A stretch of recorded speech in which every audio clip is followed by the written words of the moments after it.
Okay po, magandang hapon po muli sa ating lahat.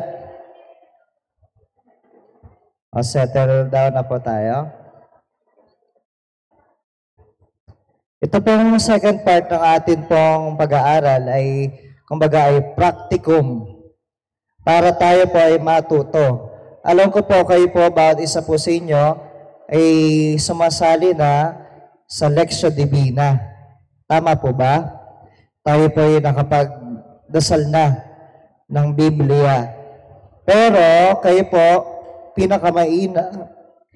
pinakamainam kung kaya na ninyong mag-facilitate. Kaya na po ba ninyong mag-facilitate?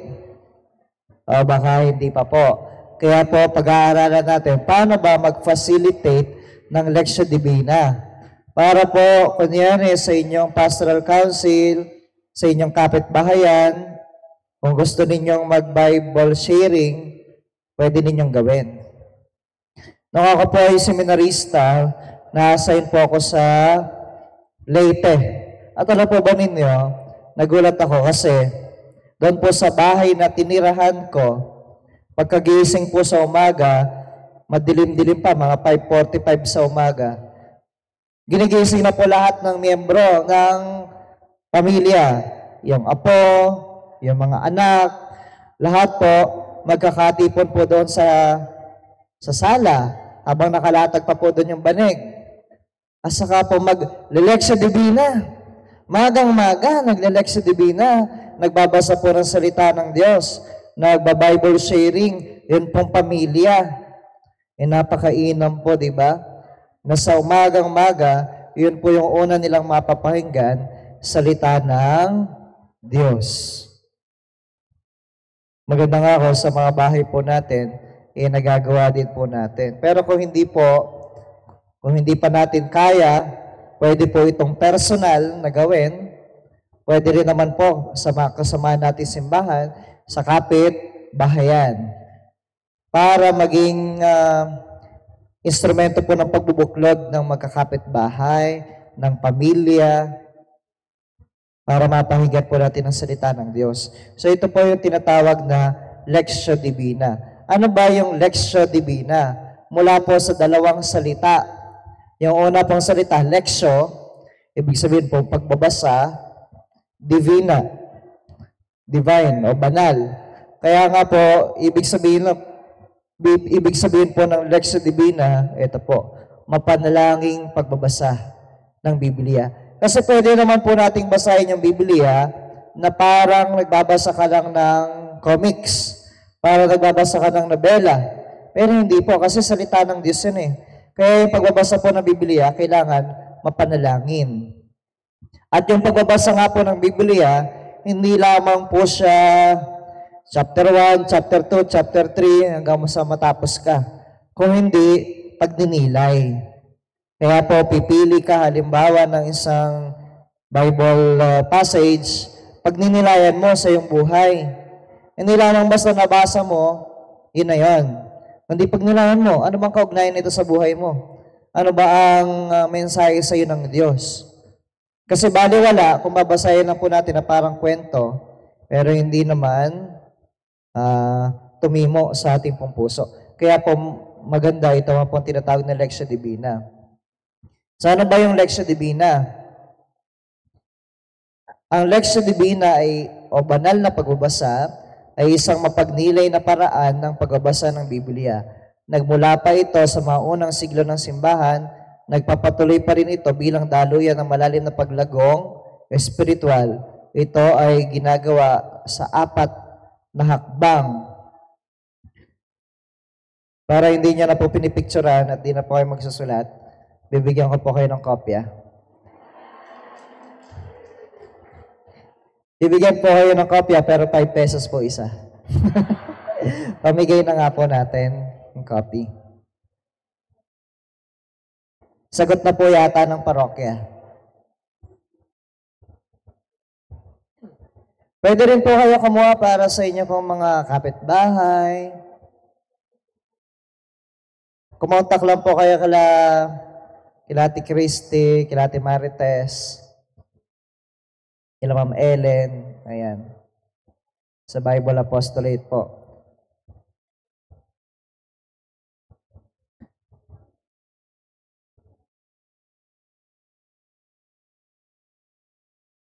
So ipapaliwanag ko po, paano ba mag-Bible sharing?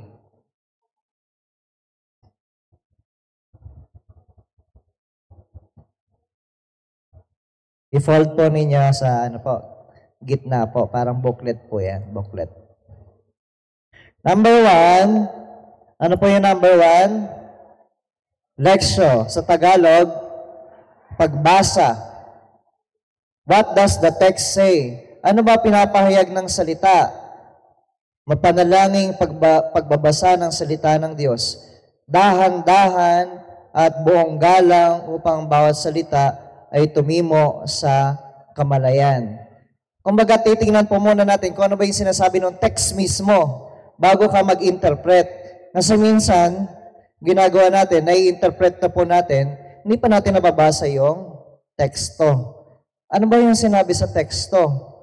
Ano ba yung nilalaman nito? Kumbaga, do not judge muna kung ano ba yung mensahe. Tingnan mo muna kung ano yung sinabi ng teksto. Pangalawa, number 2, meditatio o meditation. Pagninilay. What does the text tell me? Yung una, ano ba yung sinasabi ng salita? Pangalawa, ano ba yung sinasabi ng salita sa akin? Pagninilay sa salita o panggisingin nito ang mga alaala sa kalooban at makita ang kaugnayan nito sa sarili at karanasan. So titingnan po ninyo, kapag binabasa mo kasi yung salita ng Diyos, mayroon kang maaalalang experience, karanasan mo sa buhay. At iuugnay mo yon. Number 3, orasyo o panalangin. What does the text want me to say in prayer? Anong ninanais ng salita na aking sabihin bilang panalangin?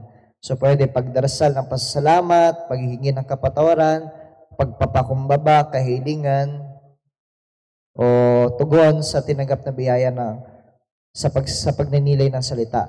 Ika-4 po, aksyo o pagkilos. Pero mayroon po dito yung contemplation.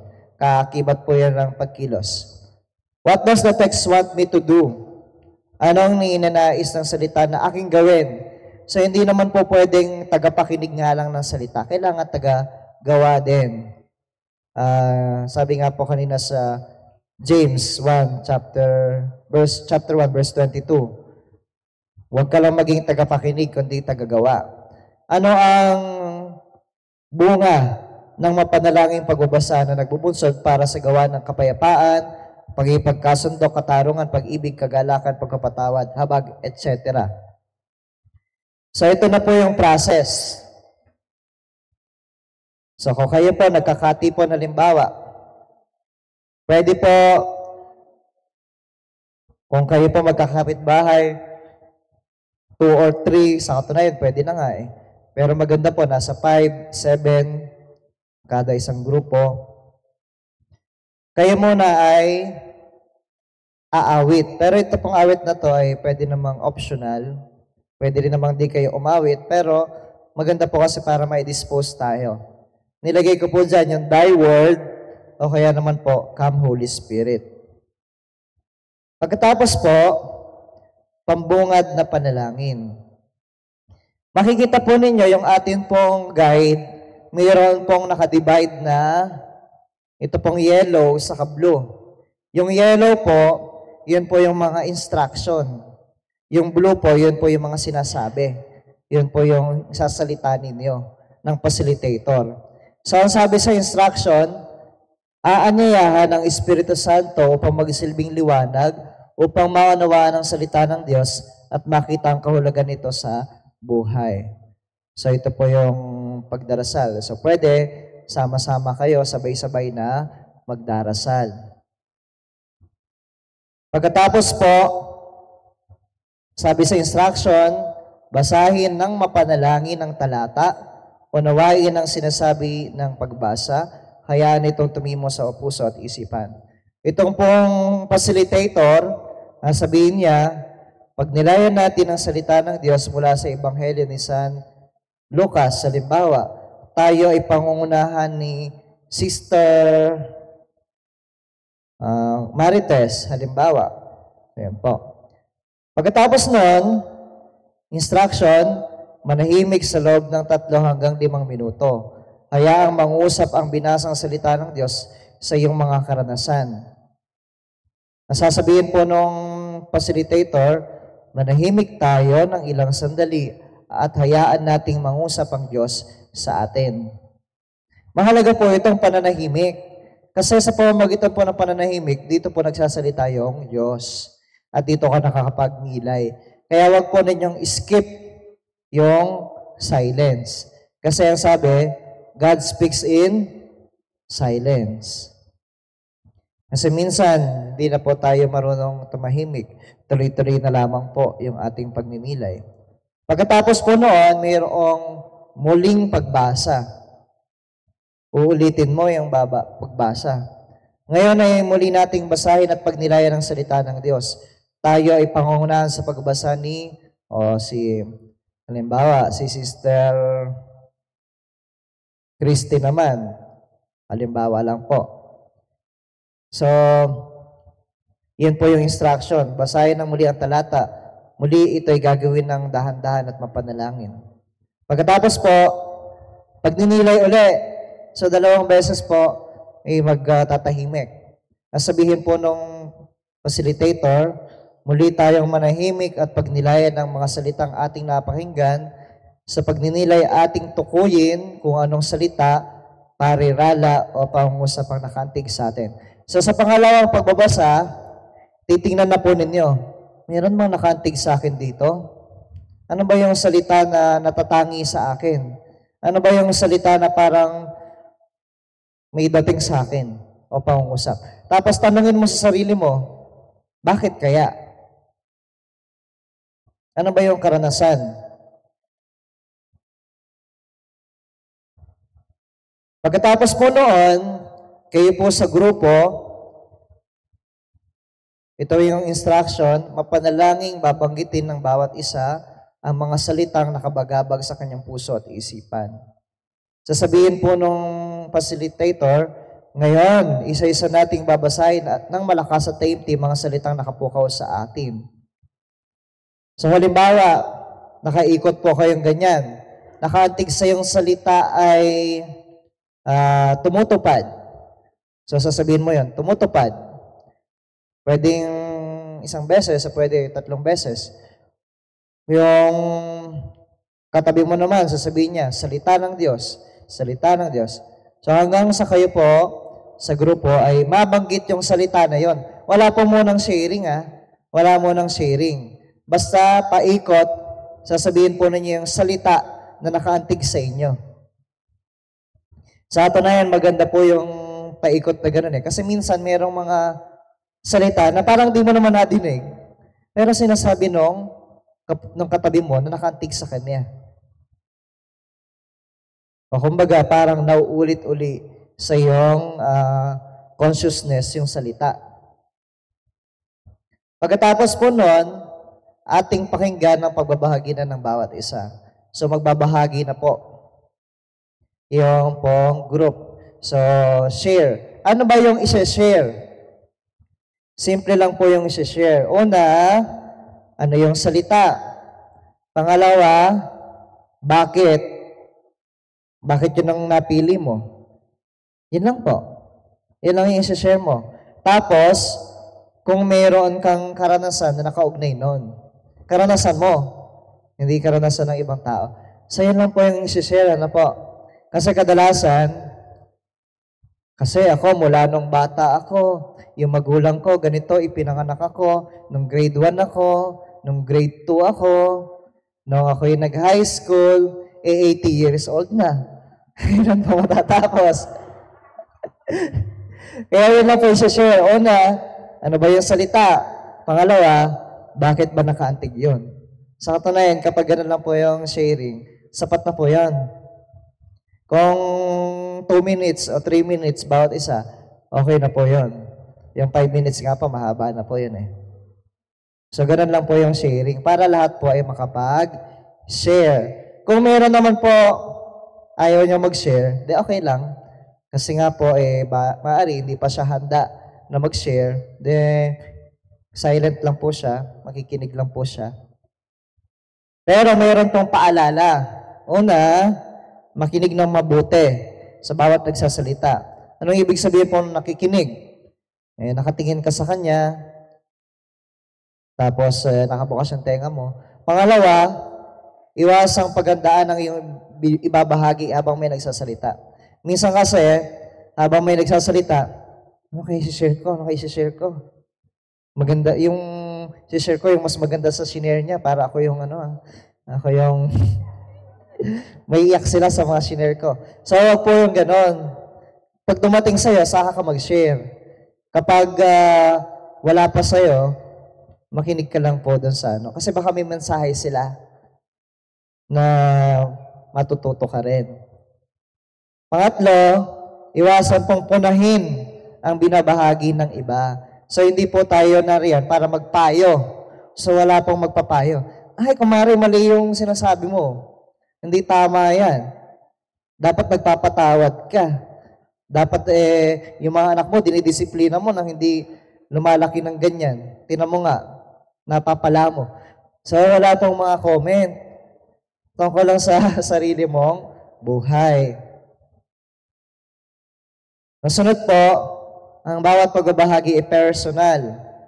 Ibig sabihin, tungkol lamang sa sarili at karanasan may kaugnayan sa sarili. Makabubuti na gumamit ng salitang ako, iwasan ang paggamit ng ikaw, siya at tayo. Ang sabi, kunyari, nabasa ninyo sa Ebanghelyo, kung ang mata mo ay nakakadulot na yung kasalanan, dukutin mo. Tapos sinare mo, ay alam mo ba yung kapitbahay namin? Dapat niya yun yung dinudukot yung mata Kasi kung ano-anong nakakitang masama. Dapat siya nagbabasa dito ng Ebanghelyo at nagsishare. Tungkol na po sa yon, sa kapitbahay ninyo. Hindi na po tungkol sa inyo. Yung kapitbahay ko na yun, mahilig sila mag-away na mag-asawa. Tapos yung mga anak nila, ganito. Parang walang natutunan, nagsisimba pa naman. So, hindi po ito para pag-usapan yung buhay na may buhay, kundi reflection. Para kang humaharap sa salamin. At pagharap mo sa salamin, ang nakikita mo doon, sino? Sarili mo. Yun po i-share natin. Kaya po yung sinishare po na ito ay, sacred and confidential. Hindi yung pagka-share mo, ay, napakinggan ko sa sharing namin. May alitan pala sila mag-asawa. Kumpirmado yung mga nalaman ko. So, wala pong ganon. Sacred and confidential. Yung sharing po ninyo. Pagkatapos po noon, yung facilitator, pwede po siyang maglagom, summarize. Tapos pwede siyang bumuo ng isang action. Ano bang dapat nating gawin? Sama-sama nating gagawin na resolution. So yun pa, sasabihin ng facilitator, sama-sama tayong bumuo ng isang resolusyon o pagkilos bilang tugon sa hamon ng salita ng Diyos.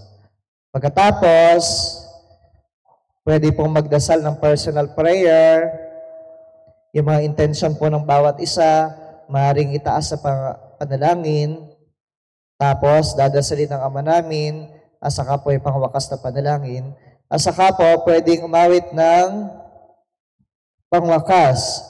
Pwede po itong give thanks. So alam naman na po ninyo yan, o kaya yung salamat sa Diyos. Ngayon po, kaya na po ba natin gawin? Sa table po ninyo, ayan, nasa table naman na po kayo, di ba? Ngayon yan, nasa table po ninyo, gusto niyo po bang kagroup yung mga yan o gusto niyo lumipat?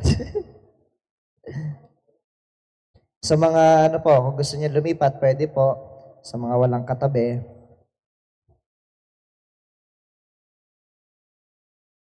Ang pagninilayan po natin, yung gospel po, bukas. Sunday.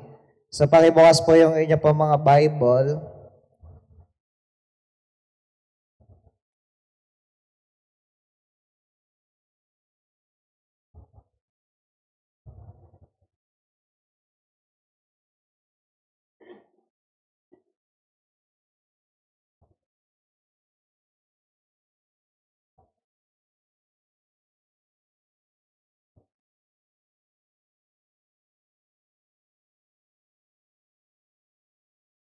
Bukas po, October 13.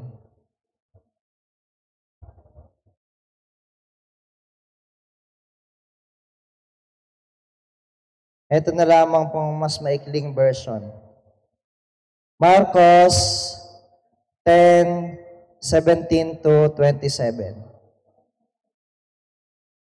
Yan po. Marcos 10:17 to 27.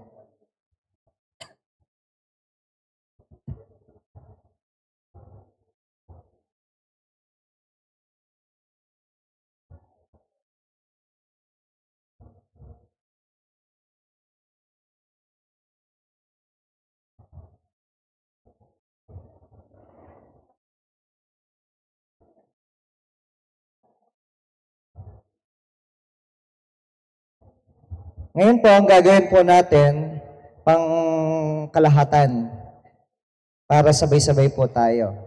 Yung pambungad na panalangin po, pagbabasa, pagninilay, muling pagbasa, saka po pagninilay, yun po yung gagawin po natin na pangkalahatan. So tayo po, sabay-sabay po tayo. Pagkatapos po noon, yung pagbabahagi by group po, by group. Tapos, yung paglalagom at saka po pangwakas, yan po, by pangkalahatan po ulit tayo. Ngayon po, ako na po magpapacilitate po muna. Mayroon po bang gustong magbasa sa unang pagbabasa? Si sister po. Pangalan po ninyo, sister? Benji. Benji po. Benji. Benji. Okay po. Sister Benji, pero babaeng Benji. Okay po. Sa pangalawang pagbabasa po, si Sister Lily. Nini. Nabibingin na yata. Sister Benji at Sister Nini. Okay po. So kayo po yung magbabasa. Sa unang pagbabasa at saka po sa ikalawang pagbabasa. Ngayon po, nabuksan na po ba ninyo yung Bible ninyo? Kung hindi pa po ninyo nabuksan, nandito po sa screen, yung Marcos 10:17 to 27.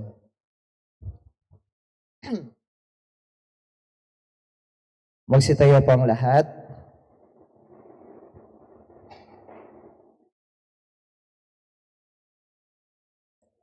Sa ngalan ng Ama, ng Anak, ng Espiritu Santo. Amen. Tayo po'y umawit. Come, Holy Spirit, I need you. Come, Holy Spirit, I pray. Come in your strength and your power. Come in your own gentle way. Come like a spring in the desert. Come to the withered of soul.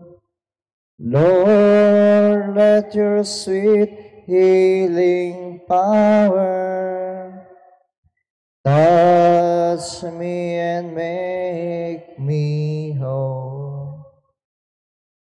Come, Holy Spirit, I need you. Come, sweet Spirit, I pray. Come in your strength and your power. Come in your own gentle way. Tayo pong lahat, Panginoon, ipadala mo ang iyong banal na Espiritu sa amin upang tanglawan kami sa aming pagninilay ng iyong banal na salita. Amin nawang maunawaan at may isabuhay ang mga hamon nito. Batid naming walang halaga aming pagsisimikap kung ito'y di nakaugat sa iyong pag-ibig. Kaya naman ang iyong mga salita naway huwag lamang manatili sa mga pahina, kundi ay dumalay bilang grasya sa aming buhay. Pagnilayan po natin ngayon ang salita ng Diyos mula sa Ebanghelyo ni San Marcos.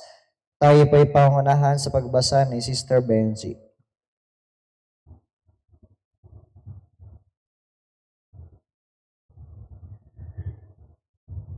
Ang mabuting balita ng Panginoon ayon kay San Marcos.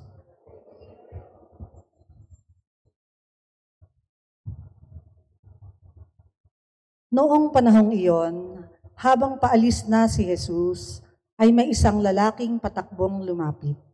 Lumuhod sa harapan niya at nagtanong, "Mabuting guro, ano po ang dapat kong gawin upang magkamit ng buhay na walang hanggan?"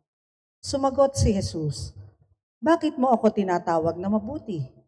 Walang mabuti kundi ang Diyos. Alam mo ang mga utos, huwag kang papatay, huwag kang mangangalunya, huwag kang magnanakaw, huwag kang magsisinungaling sa iyong pagsaksi, huwag kang magdadaya, igalang mo ang iyong ama't ina." "Guro," sabi ng lalaki, "ang lahat po ng iyay tinutupad ko na mula pa sa aking pagkabata." Magiliw siyang tiningnan ni Jesus at sinabi sa kanya, "Isang bagay pa ang kulang sa iyo. Humayo ka, ipagbili mo ang iyong ari-arian at ipamigay sa mga dukha ang pinagbilhan, at magkakaroon ka ng kayamanan sa langit. Pagkatapos, bumalik ka at sumunod sa akin." Namanglaw ang lalaki nang marinig ito at malungkot na umalis sapagkat siya'y napakayaman. Tiningnan ni Jesus ang mga nasa paligid at sinabi sa kanyang mga alagad, "Napakahirap mapabilang ang mayayaman sa mga pinaghaharian ng Diyos." Nagtaka ang mga alagad sa pananalitang ito. Muling sinabi ni Jesus, "Mga anak, talagang napakahirap mapabilang sa mga pinaghaharian ng Diyos. Madali pang makaraan ang kamelyo sa butas ng karayom kaysa pasakop sa paghahari ng Diyos ang isang mayaman." Lalong nagtaka ang mga alagad, kaya't sila'y nagtanungan, kung gayoy, sino ang maliligtas? Tinitigan sila ni Jesus at sinabi sa kanila, "Hindi ito magagawa ng tao, ngunit hindi ito mahirap sa Diyos. Magagawa ng Diyos ang lahat ng bagay." Ang mabuting balita ng Panginoon. Magsipo pong lahat. Manahimik tayo ng ilang sandali at hayaan nating mangusap ang Diyos sa atin.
Ngayon ay muli nating basahin at pagnilayan ng salita ng Diyos. Tayo pangungunahan sa pagbasa ni Sister Nini. Manatili na lamang po tayo nakaupo.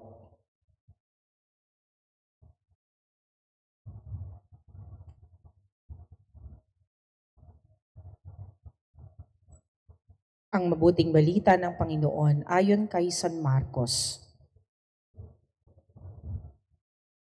Noong panahong iyon, habang paalis na si Jesus, ay may isang lalaking patakbong lumapit.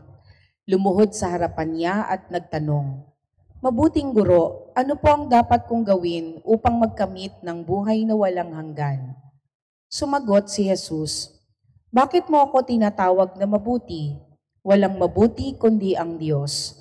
Alam mo ang mga utos, huwag kang papatay, huwag kang mangangalunya, huwag kang magnanakaw, huwag kang magsisinungaling sa iyong pagsaksi, huwag kang magdadaya, igalang mo ang iyong ama at ina."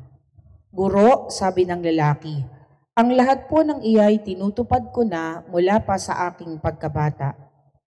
Magiliw siyang tiningnan ni Jesus at sinabi sa kanya, "Isang bagay pa ang kulang sa iyo. Humayo ka, ipagbili mo ang iyong ari-arian at ipamigay sa mga dukha ang pinagbilhan at magkakaroon ka ng kayamanan sa langit. Pagkatapos bumalik ka at sumunod sa akin." Namanglaw ang lalaki nang marinig ito at malungkot na umalis sapagkat siya'y napakayaman. Tiningnan ni Jesus ang mga nasa paligid niya at sinabi sa kanyang mga alagad, "Napakahirap mapabilang ang mayayaman sa mga pinaghaharian ng Diyos." Nagtaka ang mga alagad sa pananalitang ito. Muling sinabi ni Jesus, "Mga anak, talagang napakahirap mapabilang sa mga pinaghaharian ng Diyos. Madali pang makaraan ang kamelyo sa butas ng karayom kaysa pasakop sa paghahari ng Diyos ang isang mayaman." Lalong nagtaka ang mga alagad, kaya't sila'y nagtanungan, kung gayoy sino ang maliligtas? Tinitigan sila ni Jesus at sinabi sa kanila, "Hindi ito magagawa ng tao, ngunit hindi ito mahirap sa Diyos. Magagawa ng Diyos ang lahat ng bagay." Ang mabuting balita ng Panginoon. Muli tayong manahimik at pagnilayan ang mga salitang ating napakinggan. Sa pagninilay, ating tukuyin kung anong salita, parirala, o pangungusap ang nakaantig sa atin.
Ngayon po ay harap na po tayo sa mga kagrupo po natin.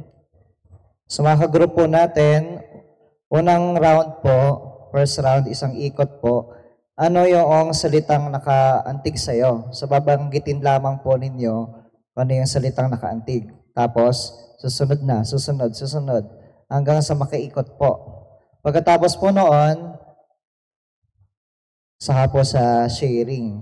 Kung sino po ang gusto magsimula, ano ba yung salita na yon? Pagkatapos po, bakit ba yun ang iyong napili? Bakit yun yung umantig sa iyong puso at isipan? Bibigyan ko po kayo ng 10 minutes para po makapag-share po ang bawat isa. 10 to 15 minutes po sa group po. Harap po tayo sa ating ka-group. Tapos po, share po yung salita, isang ikot.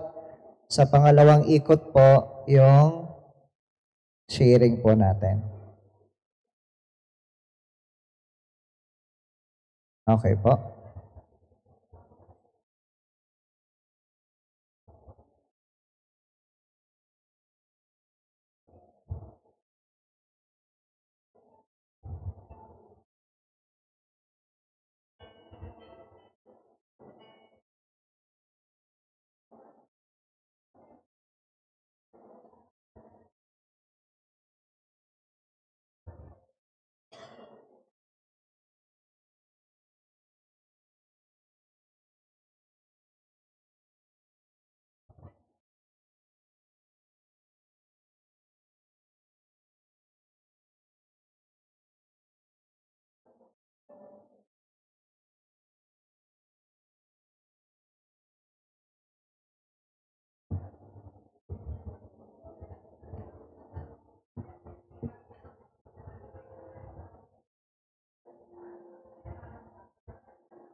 Last 2 minutes po.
Last 1 minute po.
Magandang hapon po muli.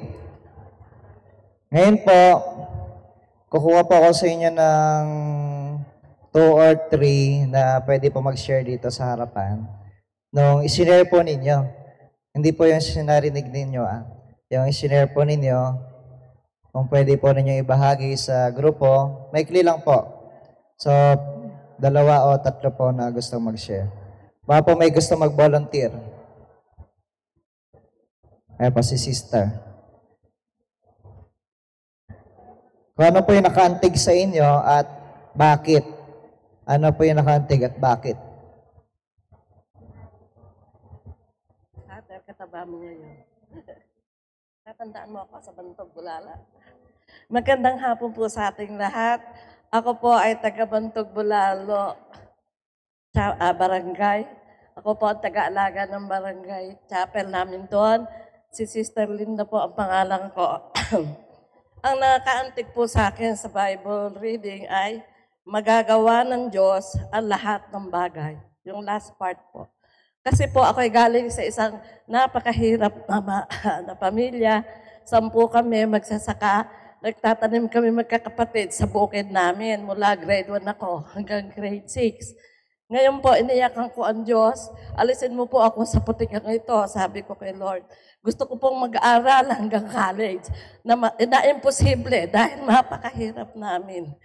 So, ang ginawa ko po mula nung grade 3, nagkaroon ng tawag nun, yung religion.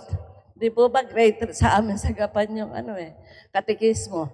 Ako po ay natutong magdasal ng malalim, mataintim ng rosaryo. Dinadasal ko po, ialis ako sa hirap, baka pag-aral. Tinugon po ng Diyos. Nung pong high school, pinag-aral ako ng kapatid kong panganay. Nag-iiwi ako ng anak niyang maliit. Nung college po, hindi na ako kayang pag-aralin ng kapatid ko. Katakot-takot na rosary po at dasal. Umiyak ako sa Diyos.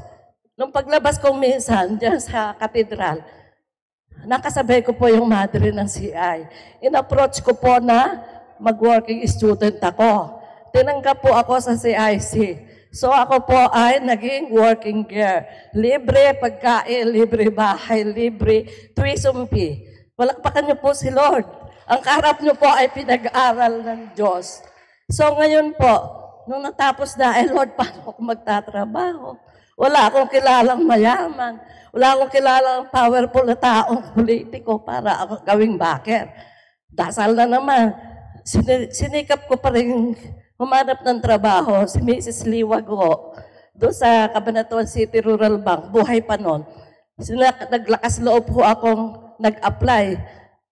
Ano po, ang tanong sa akin, sino kilala mo sa Cabanatuan? Wala po akong mga ibang tao kong kilala, madre at pare lang. Nagtaka siya, bakit? Working girl po ako ng CIC. So, kinuha po ako na agad. Magsimula ka bukas. Sabi niya agad sa akin, naku, kaya kabait ng Lord. Kagad po nagkatrabaho ako, minsan lang ako umapply. Nakilala lang akong working student na gumraduate sa CIC. May trabaho agad. Napakabait po ng Diyos. Mula po noon, hindi na ako nawalan. Nung lumipat po ako sa gobyerno, kasi sabi ko, Lord, mahirap sa bangko pag may asawa. Palagi si Lord ang tinatanong ko. Sana po malipat ako sa gobyerno. Awa po nun, sinagot din niya. Nalipat po ako sa Department of Interior and Local Government. Kilala niyo po ba yun? Yun po, second department mula sa Malacanang. Sa Malacanang po kami nagre-report. Ako po ay politikong trabaho. Pero pagdating ng linggo, nasa simbahan po ako. No po, ngayon, ano po ba susunod? At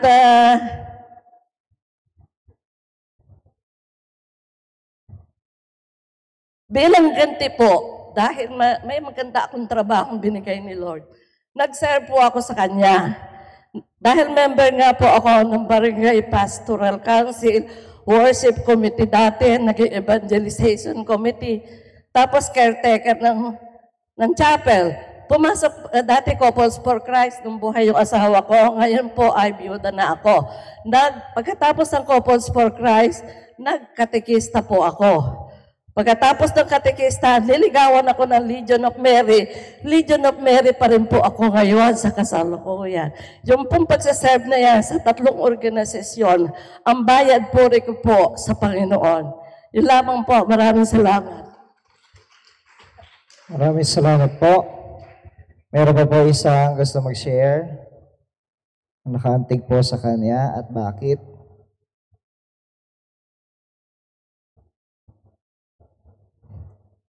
Oh, baka di kayo makatulog mamaya. Sana pala nag-share ako. Sige po.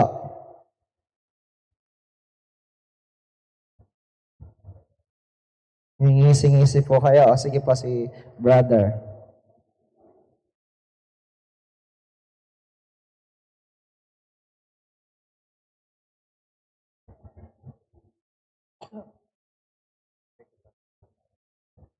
Ang nakaantig po dun sa damdamin ko yung sinabi ni Jesus nung tinanong siya ng mga apostol kung sino ang maliligtas.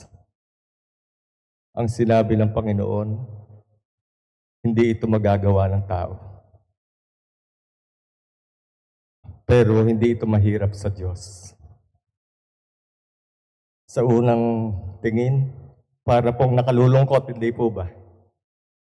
Na parang whatever we do, we cannot save ourselves. Pero kung atin pong pakakaisipin, ang sinasabi po sa atin ng Diyos ay yung huwag tayong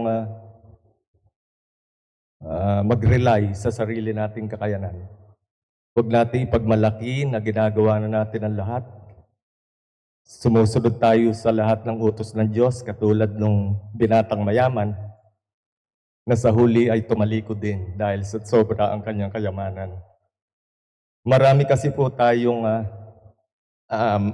mga pinagdadaanan sa buhay natin dito sa lupa na nakapagpapalayo, mga tukso na nagpapalayo sa atin sa kalooban ng Diyos.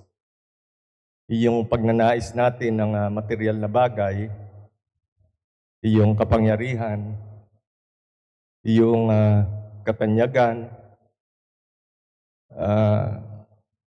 yan po ang mga naglalayo sa atin sa kalooban ng Diyos. At kung ang sarili lang nating mga kakayanan ng ating pagkukunan ay lagi po tayong kapos. Whatever we do is not enough.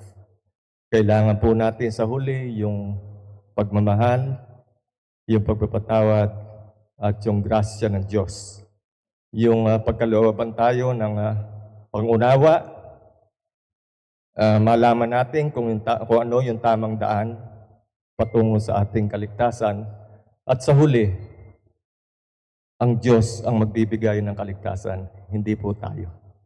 Yun lang po.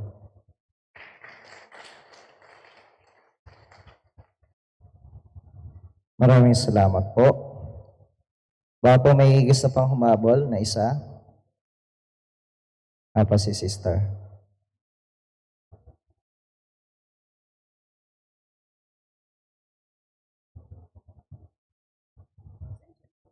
Matatanda po.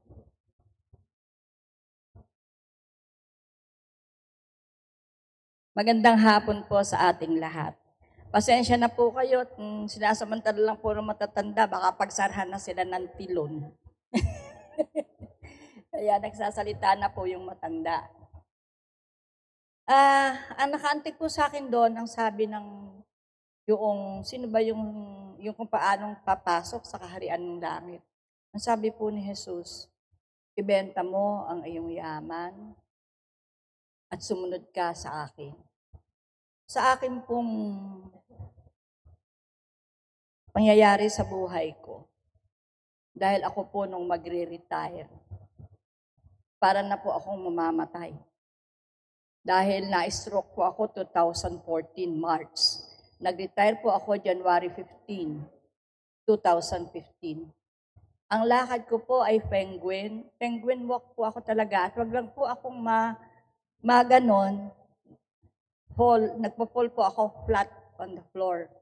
Ngayon sabi ko po, Lord, maayos ko lang po ang retirement ko. I will follow you. Hindi ko po sinasabing ako'y maliligtas na dahil hindi pa po ako humaharap sa final judgment. Pero nakita ko po ang pagkilos ng Panginoon sa aking buhay. Nasa katekista po ako, 2015, di po ako makaluhod, kamay sa dibdib. Basta po magsisimba araw-araw. Then, kahit po hirap na hirap, papani ka sa mga eskwelahan dahil nagtuturo ka. Hindi po kami binabayaran. Wala po kami kahit ano. Hindi po kami binibigyan. Basta po kami nagpupunta at kami nagtuturo. Pero alam niyo po ba, nakita ko na lang isang umaga, kasabay nila akong nakaluhod. Lumuluhod po ako. Kaya dito ko po nakita yung come and follow me. Sumunod lang po ako sa kanya. Pumunta lang po ako sa simbahan. Sinundan ko lang po siya. Ngayon po, masasabi niyo po bang ako'y na-stroke? Marami pong salamat. Maraming salamat po. Maraming salamat po sa pagbahagi po ng bawat isa sa mga nag-share po dito sa pangkalahatan. Palakpakan po natin ang bawat isa. Bilang paglalagom po, ukol po sa atin pong nabasang ebanghelyo, mapapansin po ninyo, ito pong binata po na ito, siya po ay mayroon pong pagnanais. Ang kanyang pong pagnanais, magkaroon ng buhay na walang hanggan. So siya po yung nagtatanong, ano ba yung pwede niyang gawin? Ano niya pwedeng gawin? Kasi nagawa na nga po niya lahat. Sumunod siya sa utos ng Diyos, naging magalang siya sa kanyang mga magulang, so naging tapat siya sa Diyos. Pero sabi ni Jesus sa kanya, meron pang kulang sa iyo. Ang sabi ni Jesus, pagbili mo ang iyong ari-arian at saka po, sumunod ka sa akin. Yung tanong po niya sa una, paano ba magkakaroon ng buhay na walang hanggan? Sa katunayan ng sagot ni Jesus, sumunod ka sa akin. Yun. Sundan si Jesus. At mayroong isang humahadlang sa kanya, yung kanyang kayamanan. Kaya ang ginawa po niya, umalis siya, tumalikod siya sa ating Panginoong Kristo at hindi sumunod kay Jesus. Ang buhay na walang hanggan nga, ang ibig sabihin, pagsunod kay Jesus. Mapapansin po ninyo sa Ebanghelyo, ang sabi po dyan, tiningnan siya ng magiliw ni Jesus. Diba nakalagay po doon? Magiliw siyang Ito, tiningnan ni Jesus. So, tiningnan po siya sa marahil eye to eye ni Jesus. Sa English po, sabi, look with Him. Look at Him with love. So, tiningnan siya na may pag-ibig. Marahil na sa Jesus na awa sa kanya. Kasi yung kanyang puso, yun ang pumupuno. Yun pong kayamanan. Yun po yung nasa isip niya, nasa puso niya. Pero meron siyang namimiss. Kulang sa kanya. Yung kayamanan sa langit. Yun yung wala siya. Kaya sabi ni Jesus, para matagpuan mo yung kayamanan sa langit. Ano yung gagawin po niya? Yung kanyang kayamanan, bibigay po niya sa mga dukha. Meron po mga nagsasabi sa atin, kung i-interpret po natin yung Ebanghelyo, yung kayamanan, hadlang pala para ikay makapunta sa langit.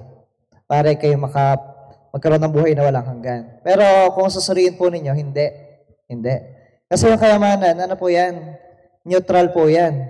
Sa katunayan ng utos nga ni Jesus sa kanya, yung kayamanan mo, itulong mo sa kapwa mo para ikaw ay makapunta sa langit, magkaroon ng kayamanan sa langit.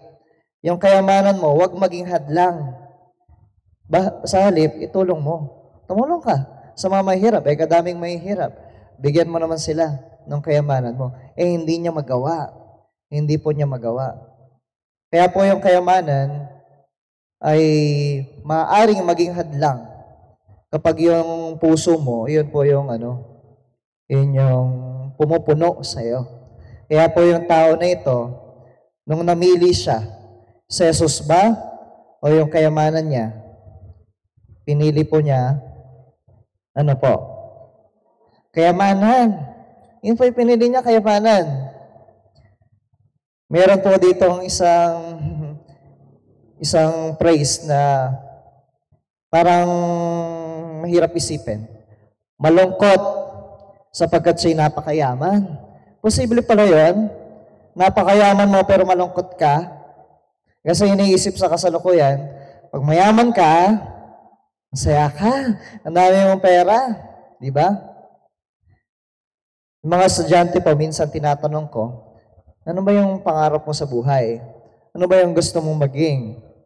Ang sagot po nila sa kasalukuyan, Father, gusto ko pong maging mayaman. Yan po yung pangarap sa buhay, gustong maging mayaman. Hindi na po yung gustong maging doktor, gustong maging engineer, ang gusto po yung maging mayaman.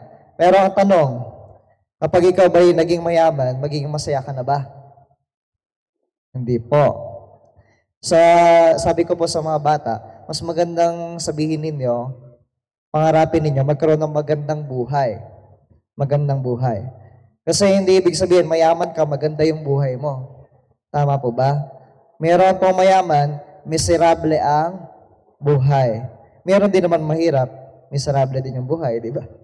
Pero meron pong mayaman na masaya. Meron din naman pong mahirap na masaya. Ibig sabihin, hindi po talaga nakadepende dito yung ating kasiyahan. At lalo na yung ating pong kaligtasan. Sa katunayan, yung kaligtasan nga po, sabi dyan, hindi sa kagagawa ng tao, kundi sa Diyos. Kaya yung kumapit ka sa Diyos, lumapit ka at sumunod kay Jesus. So yun po. Ngayon, ang tanong po para sa atin, bilang yung action, tanongin natin sa ating sarili, ano kaya yung humahadlang sa akin para lumapit kay Jesus? O ano yung pumupuno sa puso ko?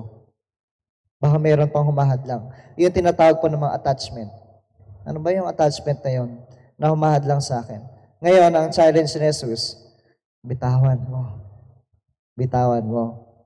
Mahirap po, pero meron naman po itong kapalit. Yan pong buhay na walang hanggan. Amen po ba? Ngayon po, magsitayo po tayo para sa atin pong mga panalangin. Panginoong Diyos, itinataas po namin ang panalangin ng bawat isang naririto, ang amin pong mga kahilingan para sa aming pamilya, kalusugan ng aming katawan at kaisipan, at gayon din, itinatalaga po namin ang aming sarili sa paglilingkod sa iyo. anuman pong hadlang sa aming buhay para lumapit sa iyo, ay inyo pong alisin at magkaroon nawa kami ng tapang upang ito ay isa katuparan. Nawa po ay makatulong din kami sa mga dukha na nangangailangan. At ang maging kayamanan po namin ay walang iba kundi ang inyo pong kaharian. Ngayon po ay dasalin natin ang Ama namin. Ama namin, sumasalangit ka, sambahin ang ngalan mo. Mapasabi ng kaharian mo, sundin na loob mo dito sa lupa para na ang sana. Bigyan mo kami ngayon na aming kakanin sa araw-araw. Tuwarin mo kami sa mga sala para nagkapatawad namin sa nagkakasala sa amin. Ang mga ipahintulot sa tukso at iudihan mo kami sa lahat na masama. Amen. Dasalin po natin ang pamawakas na panalangin. Panginoon, nagpapasalamat kami sa iyong banal na presensya at pagkapadala ng banal na Espiritu habang binabasa namin ang iyong salita. Nawang lahat ng amin na pagnilayan ay tumimo sa aming mga puso. Salamat sa pagkakataon na makilala ang iyong salita, gayon din ang iyong kalooban. Palakasin mo ang aming loob upang aming maisabuhay ang lahat ng ipinakita sa pamamagitan ng aming pagbasa ng banal na kasulatan. Amen. Luwalhati sa Ama at sa Anak at sa Espiritu Santo.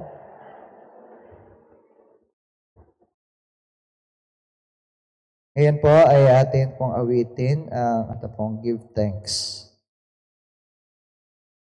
Sundan po natin itong nasa video. Wait lang po.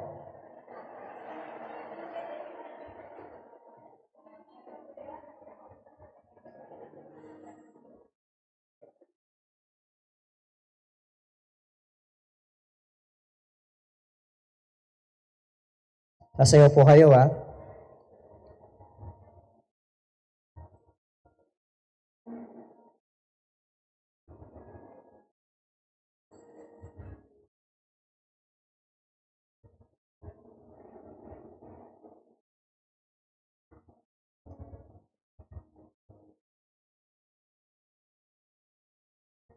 Give thanks with a grateful heart. Give thanks to the Holy One. Give thanks because He's given Jesus Christ, His Son. Give thanks with a grateful heart. Give thanks to the Holy One. Give thanks because He's given Jesus Christ, His Son. And now let the weak say, I am strong. Let the poor say, I am rich, because of what the Lord has done for us. Now, let the weak say, I am strong. Let the poor say, I am rich, because of what the Lord has done for us. Give thanks. Isa pa po. Huwag na po kayong luluhod. Okay na po nakatayo.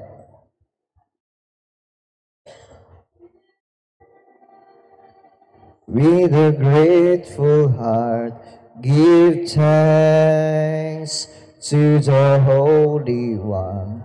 Give thanks because He's given Jesus Christ, His Son. And now let the weak say, I am strong. Let the poor say, I am rich, because of what the Lord has done for us. Let the weak say, I am strong. Let the poor say, I am rich, because of what the Lord has done for us. Give thanks.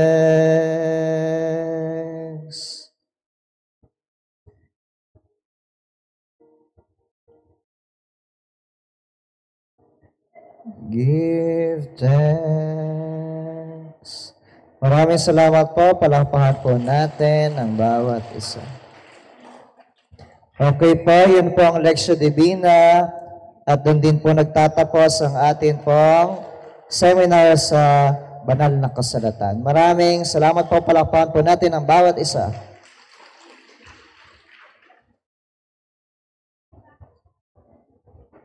Maraming salamat po, Father Dean, sa pagbabahagi ng iyong kaalaman sa ating mga leader, laiko ng dambana. Lubos po naming naunawaan at nakadagdag sa aming mga kaalaman ang inyo pong ibinahaging pag-aaral sa amin. Maraming salamat po. Muli po ay palakpakan natin si Father Dean. At gayon din po, bilang pagbibigay ng pasasalamat ng parokya, atin pong tinatawagan ang ating PPC Executive Officer Brother Jason Figueroa at lahat po ng mga kasamahang opisyal sa Paris. Kada po kayo, Ate Bel, Ate Ana. Atin pong igagawad ang sertipiko ng pasasalamat at pagpaparangal.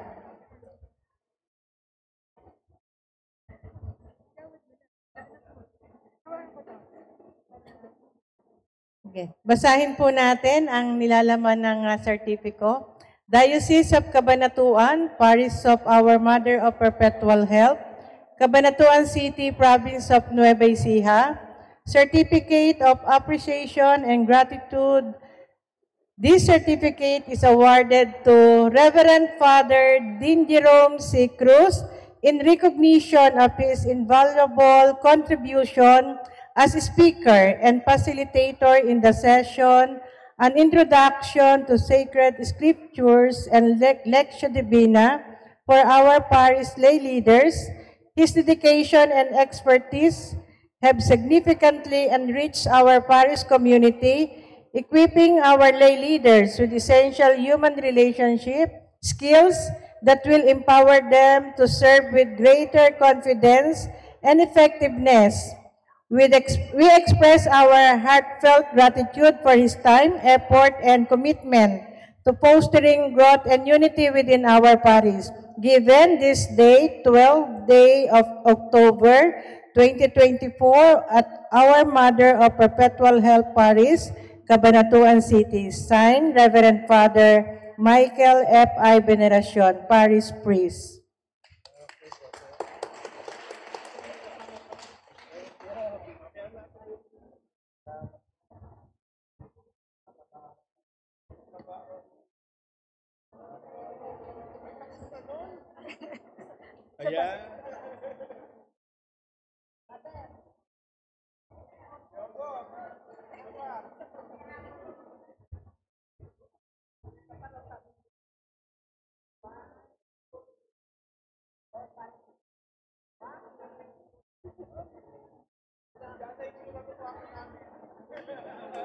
Thank you na. May isa pa ako.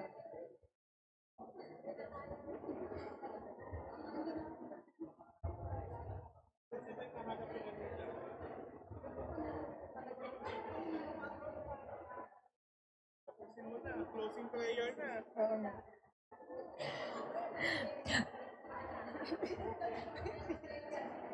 May picture. Huwag muna po kayong aalis, may panghuling panalangin pa po tayo.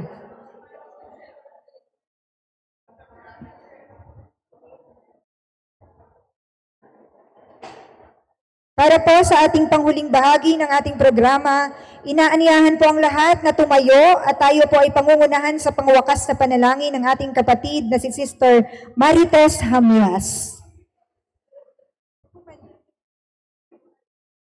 Magsitayo po ang lahat.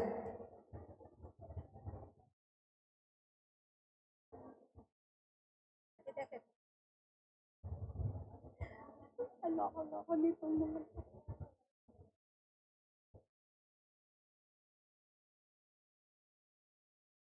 Damihin po natin ang presensya ng ating Panginoon sa ngalan ng Ama at ng Anak at ng Espiritu Santo. Amen.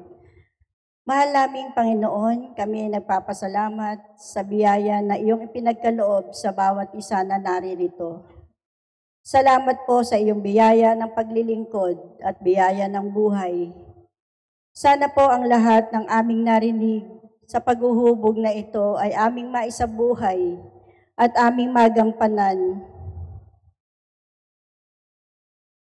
Aming magampanan ang lahat ng aming narinig. Sana, Panginoon, ito po ay mapalalim pa ang aming pananampalataya at lahat ng salita na aming pinapahayag at aming narinig ay amin pong mapagtagumpayan.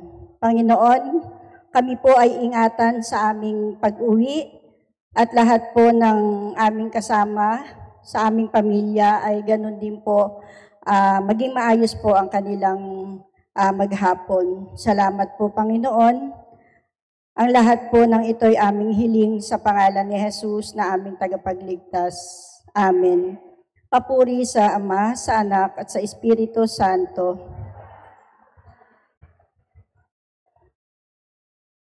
Inanang laging saklolo, sa ngalan ng Ama at ng Anak at ng Espiritu Santo. Amen. Maraming salamat po. Ay reminder lang po, sa next session po natin, October 26, ang mga attend po, CPC, executive officers, stewardship, treasurer, at saka po auditor. CPC, executive officers, saka po yung treasurer, auditor, saka po stewardship. Okay po? Tapos paalala ko na rin po, kasi po mahaba po yung ating mga messages pagdating po doon sa ating GC. Baka po nakikiusap kami kung kaya po natin sa GC nyo na lang po isend yung pong mga pictures. Okay po? May mga kasama po tayo na hindi po nakakapag-backread. Hindi po nababasa yung messages po natin. Ano po? Nakikiusap na lang po ako. Okay po. O kaya doon na lang sa GC nyo. Pwede naman po yun kasi sa GC nyo nakikita ng mga kasama nyo po yung pong gawain natin para po maka-attend din po sila. Isa pa po, bukas po meron po tayong rosary making. Although hindi po kasama si CPC, iniimbitahan po namin kayo na matulungan nyo po kami na gumawa po ng rosary. Bukas po ng 8 hanggang 12 ng umaga po. Okay po, yung mga gamit po sa gagamitin natin sa paggawa ng rosaries ay isusupply na po ni Dambana. May gagamitin na po tayo, gagawa lang po tayo. Okay po, yung gagawin po natin mga rosaries ay bibigay po natin sa bilangguan. Okay po, kasama po nung mga toiletries na ibibigay din po natin sa kanila. Okay po, maraming salamat po. Sana malinaw na po sa October 26, 4 po ulit. CPC Executive Officers, Treasurer, Auditor, Stewardship po. Pakihintay na lang po kung may madadagdag kasi depende po kay Father. Okay po? Salamat po. Salamat po sa pagpunta po ninyo dito at sa pang-5 araw po ng ating formation. 2 araw na lang po, mayayari na po tayo. Thank you po. God bless po. Ingat po sa pag-uwi ninyo lahat.